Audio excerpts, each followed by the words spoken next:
Hello and welcome back. My name is Dr. Mark Taylor, and this is the fourth in a series of videos reviewing the Delaware Tech Physics 111 Exam 3 Preparation and Practice Exam on Waves and Sound. And here we're going to deal with a number of sound and other type of wave-related problems.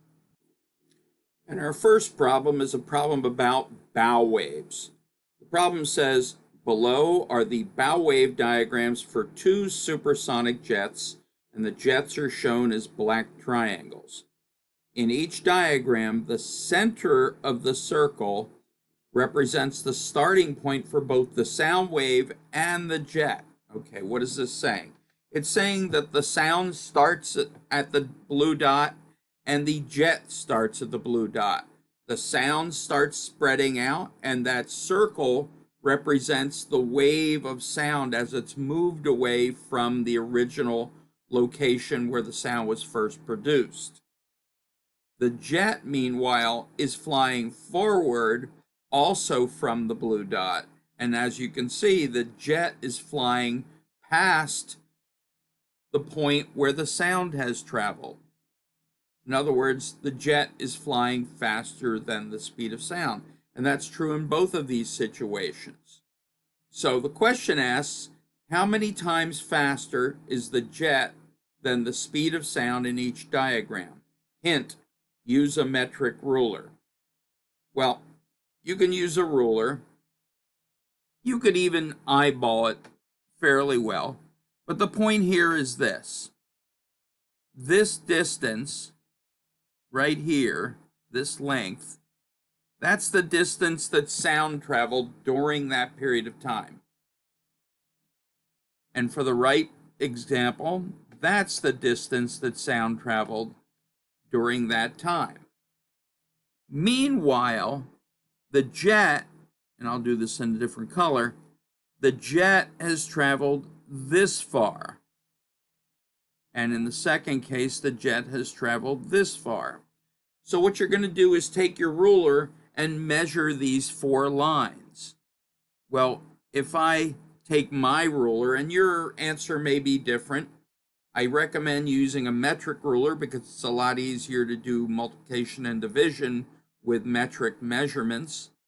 But you're going to measure that, and on a piece of paper or on your computer screen, it might be different than my value. I'll just tell you what my value is. I measured that little blue line is 0.9 centimeters. And I measure the same length for this little blue line here, 0.9 centimeters. And please don't round this to 1 centimeter. Always measure as accurately as you can with the measuring device you are given. 0.9 centimeters is the same thing as 9 millimeters. If you're going to measure everything, measure it always in centimeters or measure it always in millimeters. As long as you're consistent, you'll get the same answer. Then I'm going to measure the red line. In other words, I'm going to measure the line that represents the distance that the jet flew. Well, that red line, at least in my hands measuring, is 1.8 centimeters. And when I measure this longer jet path, I get 3.6 centimeters.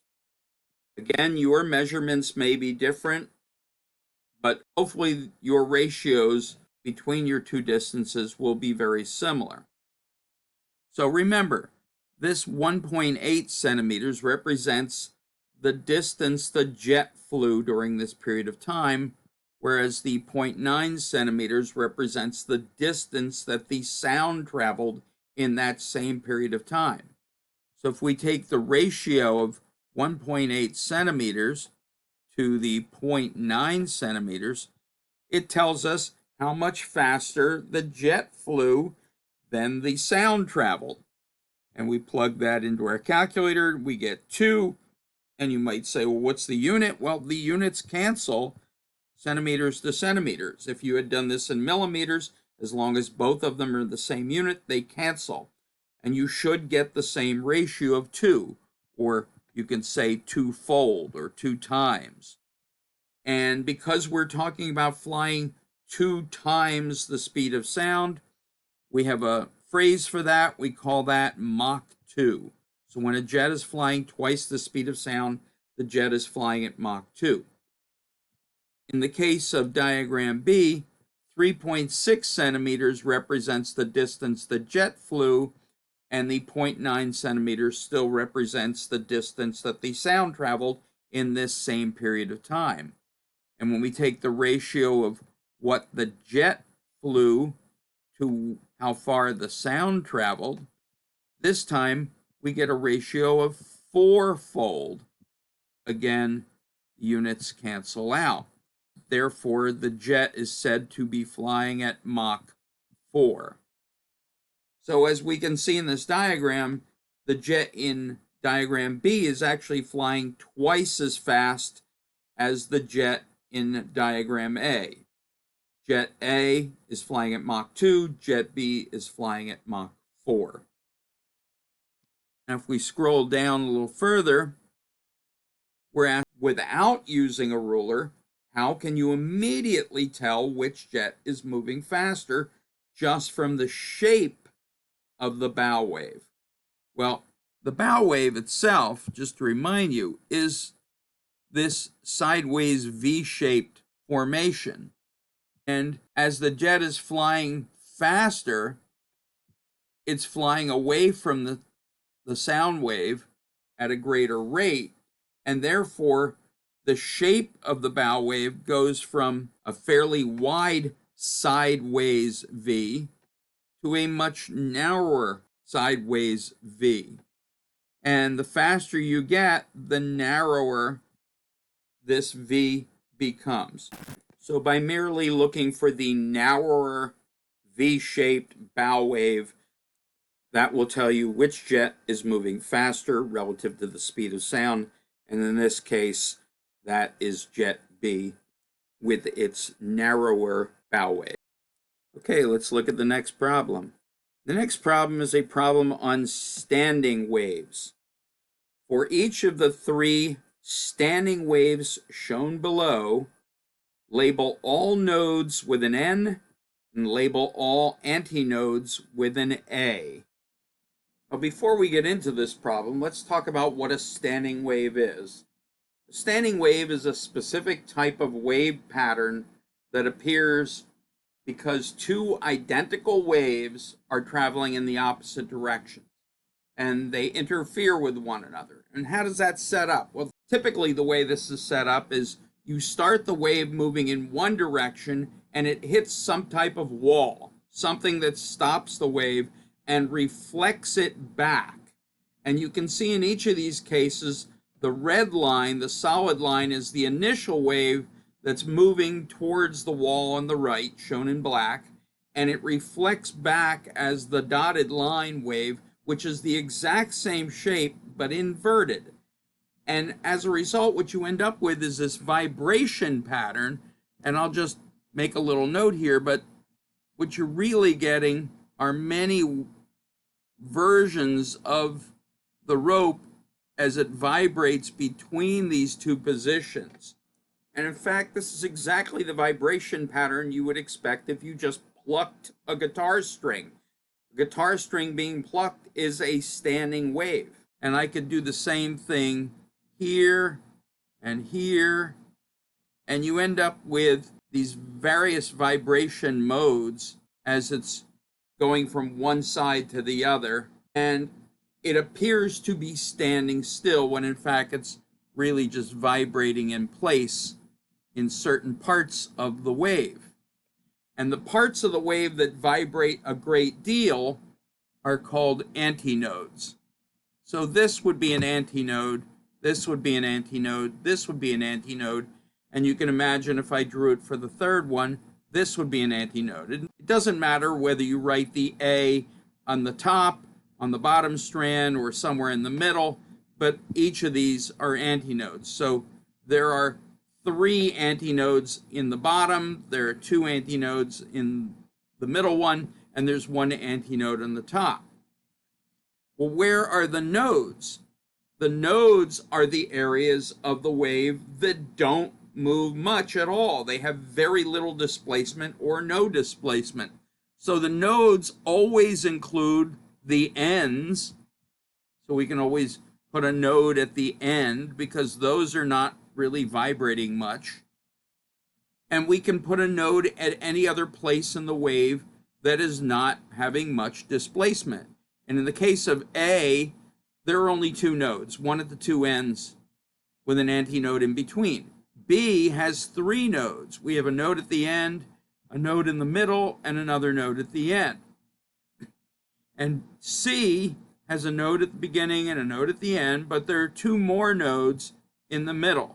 So you're always going to see a pattern of node, antinode, node, antinode, node, antinode, etc. And you're always going to end with a node. You'll start with a node, you'll end with a node, and you'll alternate between nodes and antinodes as you're going across the standing wave, depending on the shape of that particular standing wave. So I'm going to remove much of this writing and show you the simple way to display this. You would just write node, antinode, node, node, antinode, node, antinode, node, node, antinode, node, antinode, node, antinode, node. And that's what you would be expected to produce on an exam. And there are a few things to keep in mind so you remember everything. Remember, the nodes are at the end, are at the ends. They're not just at the ends, they're at every place that is not moving much, no displacement. The nodes and antinodes are evenly spaced. You're going to be going node, antinode, node, and there might be more. So you go node, antinode, node, antinode, node, etc., etc. And then a way to remember them is a node is no displacement, whereas an antinode is like an amplitude. It's the greatest displacement. So if that helps you remember the N and the A, no displacement for a node, all of the displacement at the amplitude for the antinode. Let's look at the rest of this problem. Question says, if the length of the string in standing wave A is 3 meters long. Now, we're not going to worry about the curve of this string.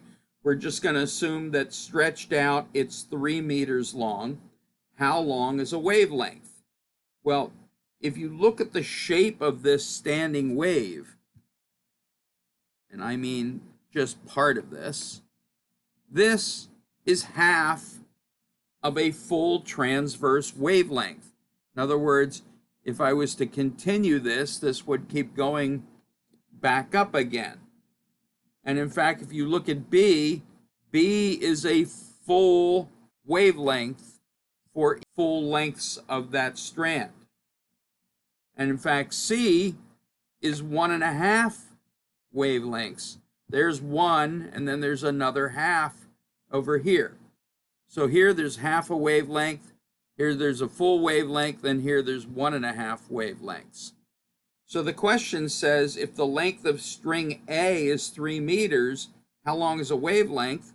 Well, that 3 meters is only half of the wavelength. So the whole wavelength must be twice that, or 6 meters. If we scroll to the last part of this question, it says, if the length of the string in standing wave B is 3 meters, how long is a wavelength? Well, B is the full wavelength. That is one wavelength of the string. And they're telling you the string length is 3 meters. Well, then the wavelength is also 3 meters in that case. So the answer is 3 meters. Now I'm going to throw in one more question. It's not on this practice exam, but let's consider standing wave C. If I tell you the whole string is 3 meters long, how long is a wavelength? Well, if this is 3 meters long from here to here, well, that means starting from here, that's 1 meter. That would be 2 meters. and that would be 3 meters. But this part of that standing wave is 1 wavelength. Well, that's 2 meters. So for part C, the wavelength is only 2 meters. The next problems involve the concept of wave interference.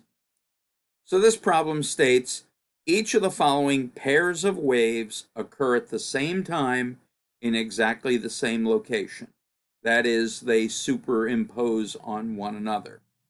Part A says, draw the resultant wave for each interference pattern. All right, before we actually get into this particular problem, let's talk about what wave interference is. So wave interference is the combining of 2 or more waves of the same type. When I say the same type, I mean they're both water waves, they're both sound waves, they're both light waves, etc.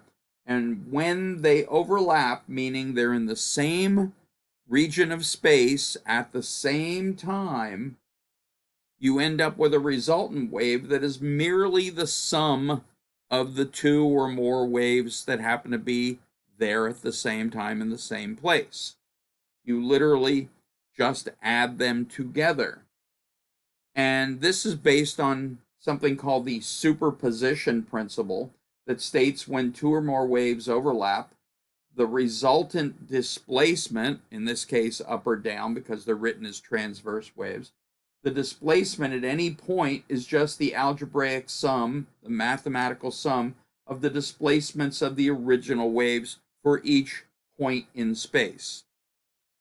And what happens is when you add waves together, sometimes they add up to bigger amplitudes, and this is referred to as constructive interference. So 2 crests add together to make a bigger crest, 2 troughs add together to make a bigger trough. That is constructive interference. Destructive interference is when you have opposite amplitudes interfering with one another, canceling each other out. So when you have a crest and a trough, or a trough and a crest, you end up with an amplitude that might be smaller than the original waves, and this is referred to as destructive interference. And hopefully this will start to make a little more sense once we begin adding the waves together. So I'm going to scroll down here so we can see all 4 examples. So in each example, we have 2 waves. They're very small pieces of waves, and we're going to assume that they exist at the same time. So they're right on top of one another. So looking at A, you'll notice we have 1 wave here. It's fairly short amplitude, and one with a considerably larger amplitude. And in fact, the amplitude of the second one is about twice the amplitude of the first one. So you can think of the first one as being 1 unit high, and the second one as being 2 units high. And when you superimpose them, and I'm going to move it down a little bit so we fit in the space here, if you superimpose them, you have this original wave, this one here, and then you add on top of it a taller wave, this one here. What happens when you add them together? Well, you'll end up with a wave that has an amplitude of 1 plus 2. So the new wave will be 3 units high and will look like that. So our resultant wave will be 3 units high. In part B, we have a wave whose amplitude is 1, and it's added to another wave with an amplitude of 1, but this one is a crest, and the second one is a trough. So you can think of this one as being plus 1 units high, and this one as being minus 1 units high.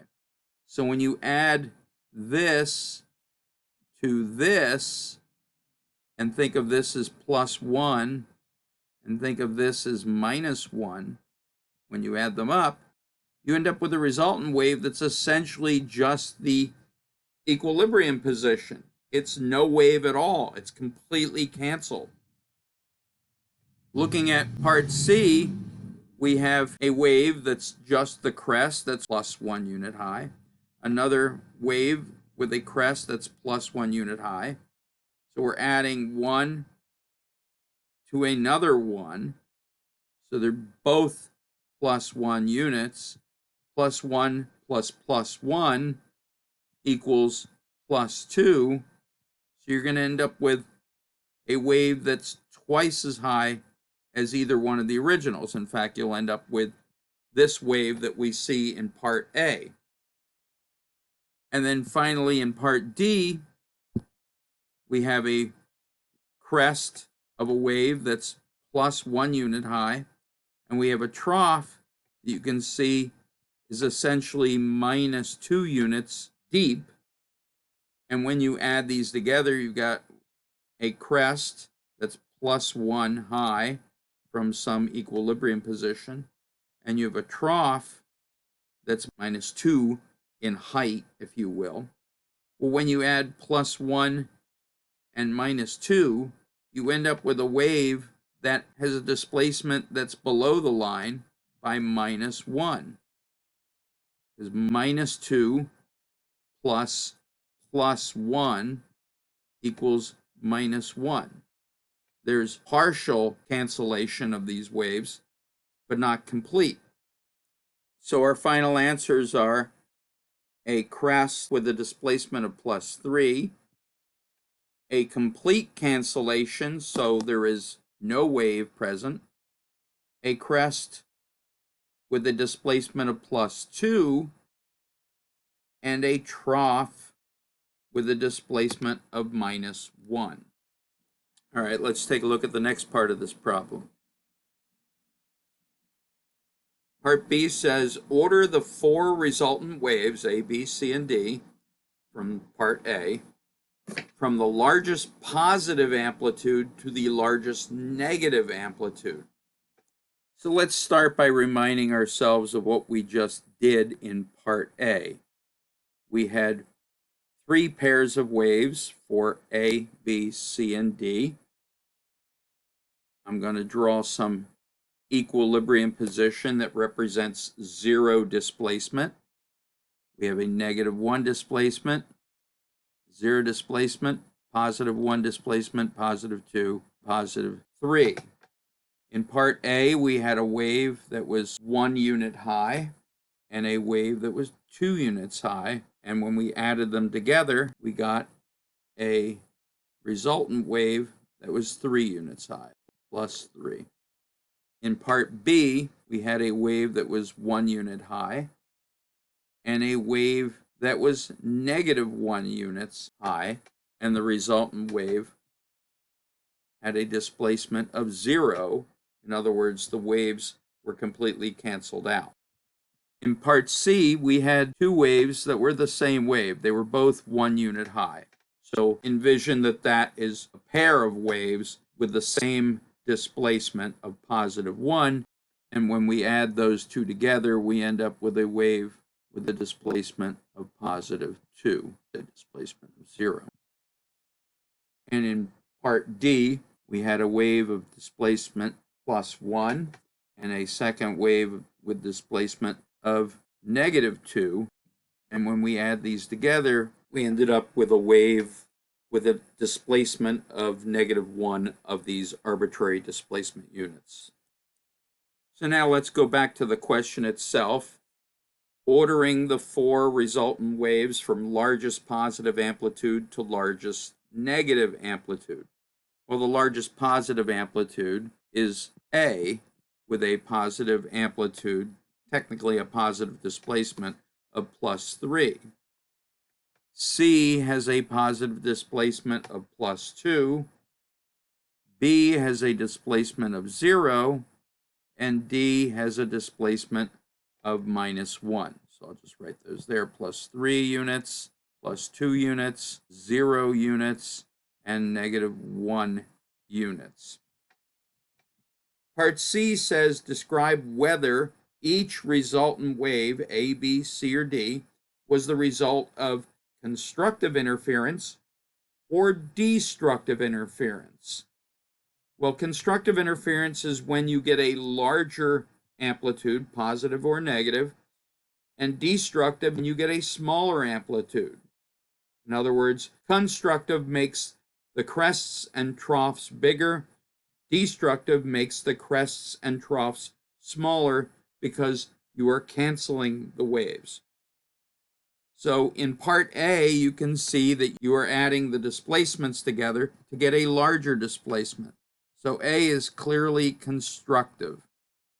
B, you've wiped out the wave entirely. You have a crest and a trough of equal size, and they cancel each other out, so that's destructive interference.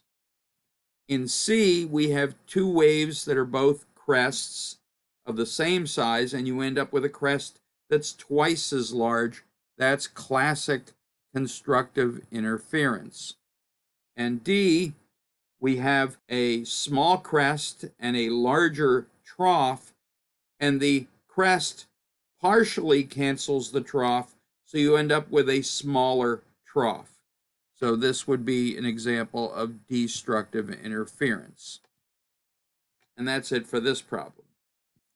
Scrolling to the next page, we have a problem on a phenomenon called beats. So this problem says each of the following pairs of frequencies are played together.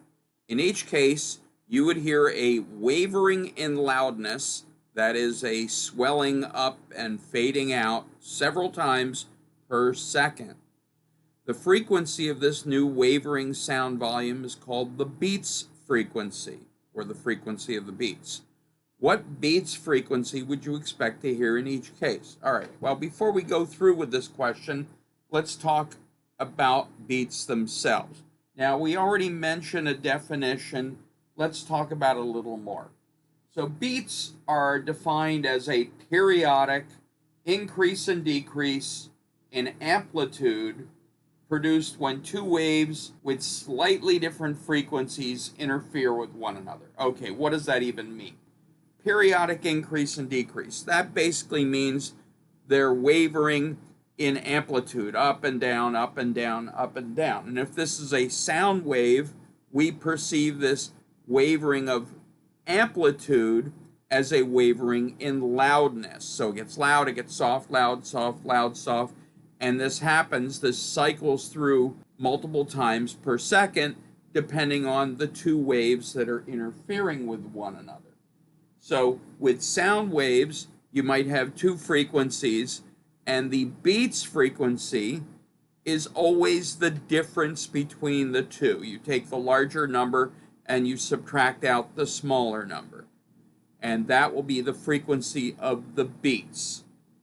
And you will hear this as a wavering in loudness multiple times per second. And in the case of part A here, it says 560 hertz and 565 hertz.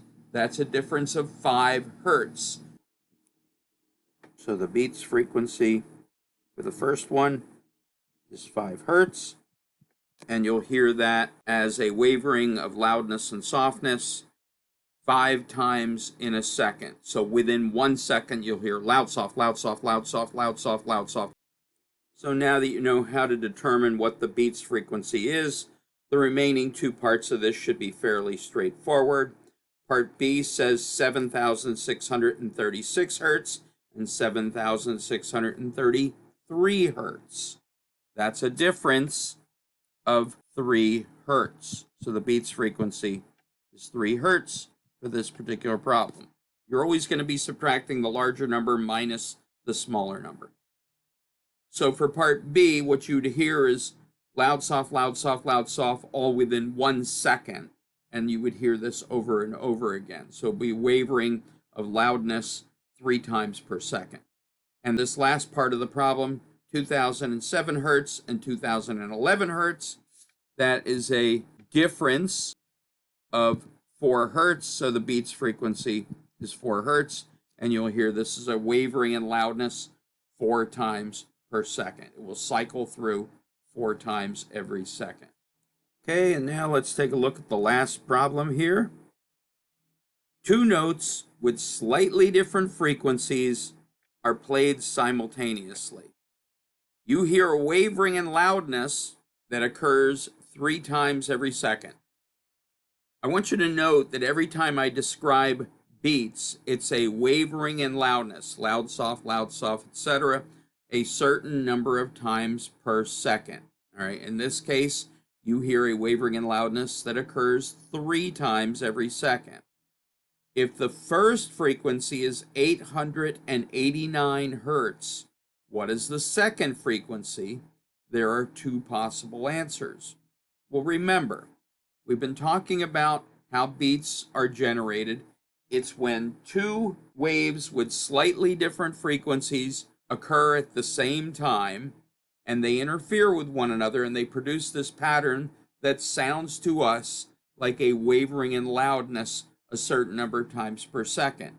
And that certain number of times per second, that beats frequency, is the frequency that is the difference between the frequencies of the first and second waves that created the beats. So if you know the beats frequency is 3 hertz, that's what that second sentence is saying. So we know the beats frequency is 3 hertz. And 3 hertz is the difference between the 2 original frequencies. Well, if one of them is 889 hertz, the other has to be different from it by 3 hertz. There are 2 possible answers. One of them will be 3 hertz lower, and one of them will be 3 hertz higher. So 889 hertz and a second one of 892 hertz, that's 3 hertz higher, that would produce the beats of 3 hertz.